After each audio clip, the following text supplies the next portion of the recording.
We are at Gaioso Castro farm, which is where we have our rebreeding center for heifers. Here they are heifers that we previously selected to come here. They are granddaughters of cows that were in the main register, the definitive register. Some of them are mothers of future stallions. They are females that have been previously selected. They are not just any heifers, but we have previously selected them for morphology, genealogy, and health issues. Once these animals are pregnant, we sell them at auctions or they go to our breeders. They go to the stud farm.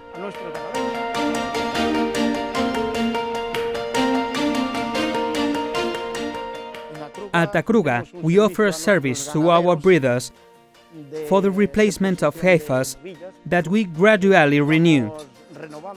Our breeders are grateful for this service because they need them for the replacement for future mothers.